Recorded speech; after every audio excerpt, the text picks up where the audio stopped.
प्रदेश के एक छोटे से गांव भीमनगर में एक पुरानी हवेली थी।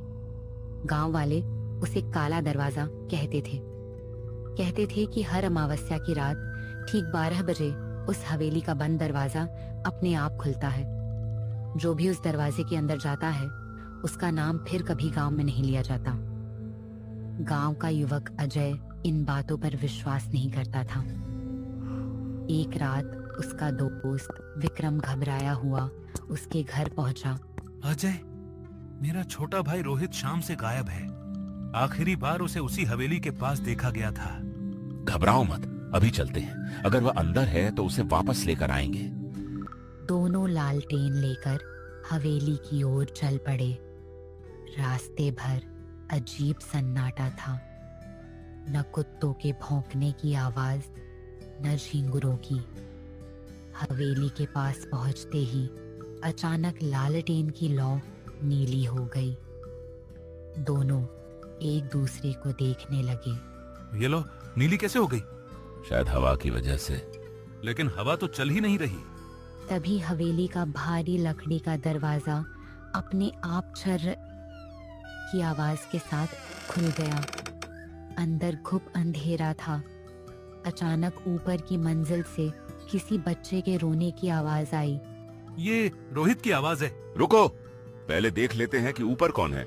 जैसे ही दोनों पहली सीढ़ी पर चढ़े, उनके पीछे दरवाजा जोर से बंद हो गया। धड़ाम। दोनों ने पलटकर देखा। दरवाजा अब बाहर से नहीं, अंदर से बंद था। दरवाजा इतनी जोर से बंद हुआ कि पूरी हवेली कांप उठी। अजय ने पूरी ताकत से उसे खोलने की कोशिश की, लेकिन दरवाजा टस से मस नहीं हुआ। हवा अचानक बर्फ जैसी ठंडी हो गई। दीवारों पर टंगी पुरानी तस्वीरें अपने आप हिलने लगीं। ऐसा लग रहा था मानो उन तस्वीरों में बने लोग अजय और विक्रम को घूर रहे हों।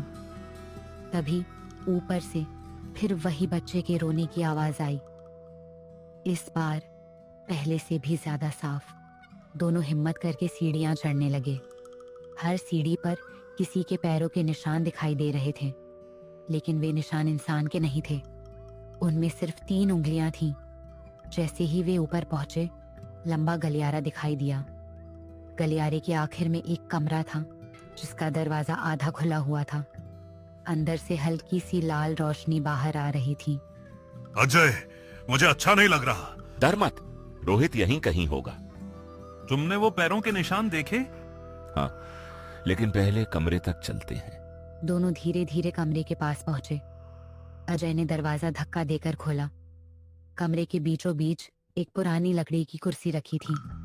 उस पर एक छोटी सी गुड़िया बैठी थी। गुड़िया का चेहरा टूटा हुआ था। उसकी एक आंख गायब थी और दूसरी आंख धीरे धीरे अजय की तरफ घूम गई। कमरे का दरवाजा अपने आप बंद हो गया। ये गुड़िया हमें देख रही है। पीछे हटो। इतनी जल्दी वापस जाओगे? आवाज सुनते ही दोनों ने पीछे देखा। कमरे के कोने में एक लंबी काली परछाई खड़ी थी। उसका चेहरा दिखाई नहीं दे रहा था। सिर्फ 2 लाल चमकती आंखें अंधेरे में जल रही थीं। उसी समय गुड़िया अपने आप कुर्सी से नीचे उतर गई। धीरे धीरे वह दोनों की तरफ चलने लगी। गुड़िया धीरे धीरे अजय और विक्रम की ओर बढ़ रही थी। हर कदम के साथ उसकी टूटी हुई गर्दन अजीब तरह से घूम रही थी। अचानक पूरी हवेली में जोरदार हवा चलने लगी। खिड़कियां अपने आप खुलने और बंद होने लगी। कमरे की लाल रोशनी एक पल जलती, दूसरे पल बुझ जाती। अजय ने साहस करके पास पड़ा एक मोटा लकड़ी का डंडा उठाया और गुड़िया की ओर फेंका। डंडा गुड़िया से टकराते ही वह जमीन पर गिर गई, लेकिन अगले ही पल गुड़िया अपने आप फिर खड़ी हो गई। उसके चेहरे पर पहले से भी ज्यादा डरावनी मुस्कान थी। अजय, अब हम नहीं बचेंगे। हिम्मत मत हार, कोई ना कोई रास्ता जरूर होगा। जो इस हवेली में आता है वह कभी वापस नहीं जाता। तभी अजय की नजर दीवार पर बने एक पुराने चिन्ह पर पड़ी। उसके नीचे लिखा था, सत्य और साहस ही इस अंधकार को तोड़ सकते हैं। अजय ने विक्रम का हाथ पकड़ा और दोनों तेजी से कमरे से बाहर भागे।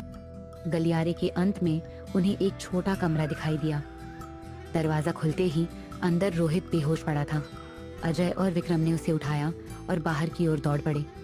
जैसे ही वे मुख्य दरवाजे तक पहुंचे, पूरी हवेली जोर जोर से कांपने लगी।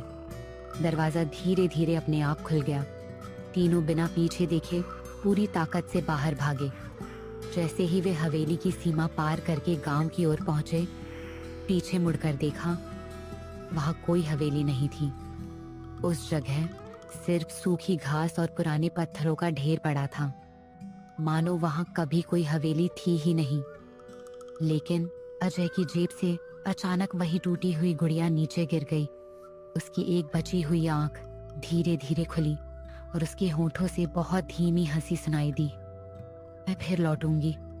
अगली सुबह गांव वाले उस जगह पहुंचे। उन्हें कोई हवेली नहीं मिली, लेकिन जमीन पर 3 जोड़ी ताजे पैरों के निशान थे और उनके साथ 3 उंगलियों वाले किसी अज्ञात जीव के निशान भी। उस दिन के बाद अजय, विक्रम और रोहित ने कभी उस रात की बात किसी से नहीं की। लेकिन गांव के लोग आज भी कहते हैं, अमावस्या की रात अगर उस सुनसान जगह से गुजरो तो दूर अंधेरे में एक टूटी हुई गुड़िया खड़ी दिखाई देती है और उसके बाद किसी बच्चे की धीमी हंसी सुनाई देती है।